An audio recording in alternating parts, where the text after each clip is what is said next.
What's up guys, Mike here, the Detroit Borg, and today we finally get a chance to look at the iPad Pro, Apple's largest iPad and its most powerful iOS device. It's available in three configurations, a 32 gig or 128 gig Wi-Fi only model at $799 or $949, or you can get the 128 gig version with cellular for $1079. This effectively means you will need to spend almost $300 extra to get a cellular version of the iPad Pro, which is also the only version with a GPS antenna for navigation.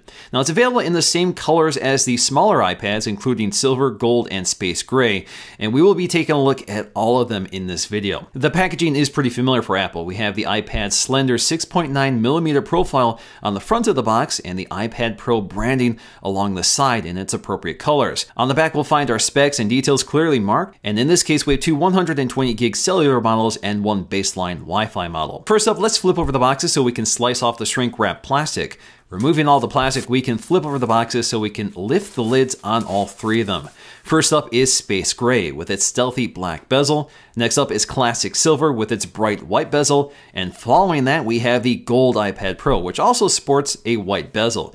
Getting to the Space Gray model first, we can see that it's wrapped in a frosted plastic wrapper, like most Apple products launched this year.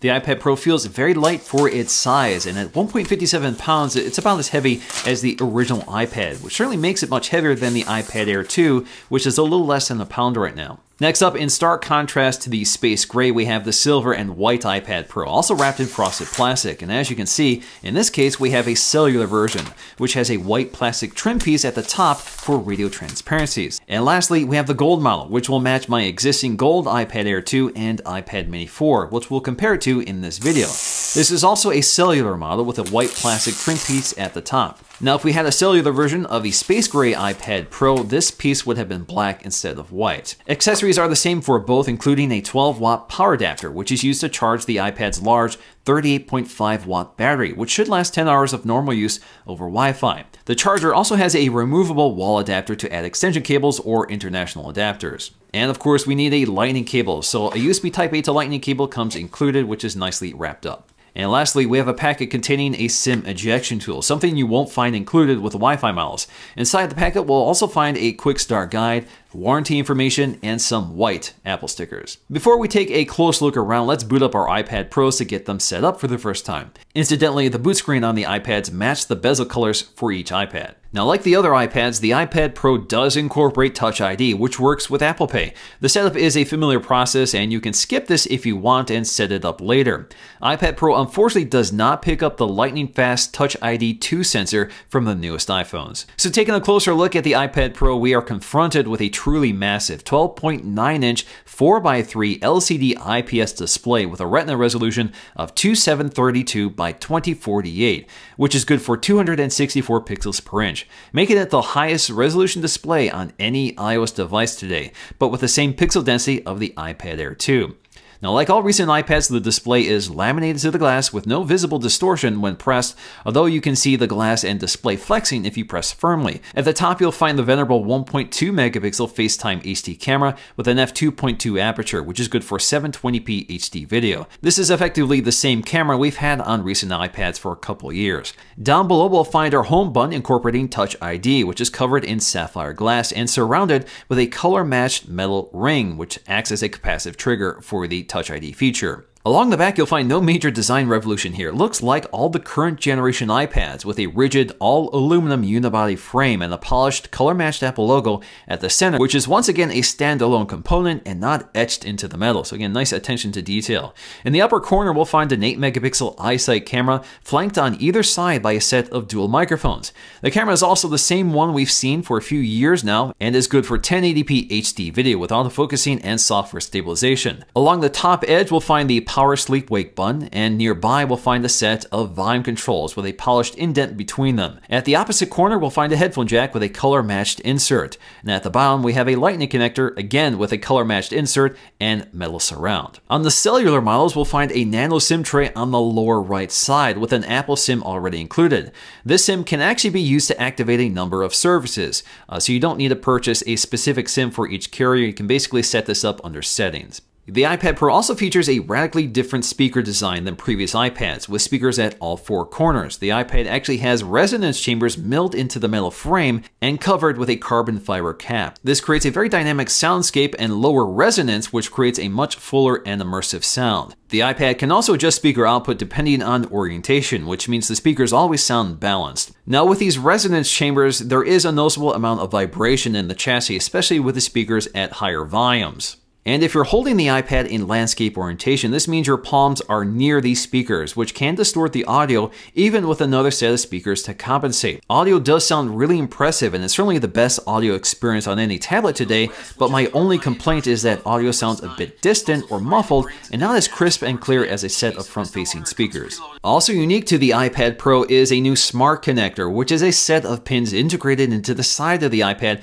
which can provide a data and power connection to accessories, such as the official Apple keyboard case or third-party cases like this Logitech case. This means accessories don't need to provide their own power and no Bluetooth connection is needed. It's all powered by the iPad through this connection. This is particularly nice for backlit keyboards like this Logitech keyboard, which would otherwise have to be charged frequently in order to maintain that backlighting. In terms of specs, the iPad Pro is packing Apple's new A9X CPU, which is a dual-core processor clocked at around 2.25 GHz with 4 gigs of RAM. This leads to a very impressive Geekbench score, besting the single-core scores of the iPad Air 2 and the Mini 4 by a significant margin. Even the multi-core score clearly beats the triple-core A8X from the iPad Air 2. And believe it or not, the iPad Pro actually bests the MacBook by 1,000 points for both the single-core and multi-core score. iOS 9 is effectively the same experience on all iPads, but the screen real estate and processing power makes effective use of iOS 9's multitasking features. Now we have slide over that allows you to peek into apps by swiping in from the right edge in either portrait or landscape orientation. Or we can swipe to expand them for side-by-side windowing. This is only available for apps that support scaling, which includes all Apple apps. But effectively, this allows you to interact with two apps at the same time, and iOS 9 handles this very smoothly and seamlessly. Perhaps the biggest software tweak for the iPad Pro is the new software keyboard, which is nearly the same size as a full-size Apple Magic Keyboard. That's because we have this large screen to work with. Now, this new software keyboard adds a number row at the top, in addition to conventional punctuation and function keys like Caps Lock and Tab. Effectively, it's nearly identical to a classic Apple Mac keyboard with a few tweaks and omissions.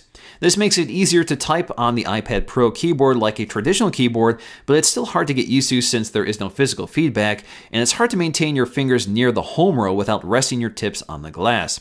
Unfortunately, especially in the iPad Pro's case, you can't split the keyboard for thumb reachability like you can on the iPad Air 2 and iPad Mini 4. The camera app doesn't add any new tricks from previous iPads. We still have time-lapse and 120 frames per second slow motion.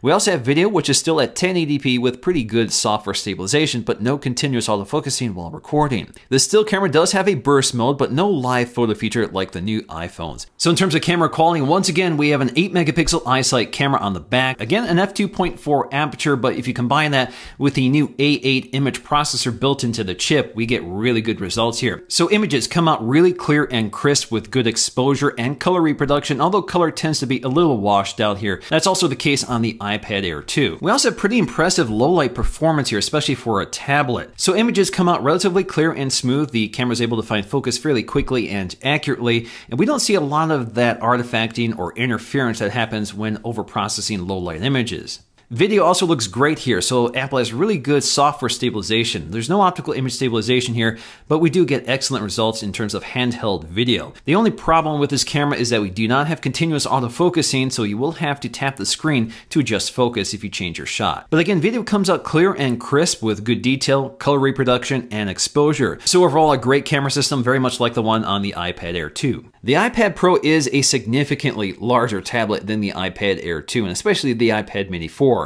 In fact, the iPad Pro has 70% more screen real estate than the iPad Air 2. Now, compared to some of Apple's laptops, the 4:3 iPad display is actually much larger than that of the MacBook, and it's closer to a 13-inch MacBook Pro. And once you start adding keyboard accessories, this actually turns into a fairly large laptop. We also get a host of new accessories for the iPad Pro. The two biggest ones are the smart keyboard. We're going to have to take a look at this in a separate video because it's not launching alongside the iPad Pro in retail stores. We also have the Apple Pencil, which is a stylus designed specifically for the more sensitive touchscreen of the iPad Pro. Again, we'll take a look at that in a separate video. We do get some cases for the iPad Pro, including a silicone case available for $79 in charcoal gray or white. We can also pick up a matching smart cover for $59, and just like other iPads, it magnetically attaches to the side of the iPad and folds up and puts the iPad to sleep or wakes it up. Ultimately, the iPad Pro is a tough one to categorize.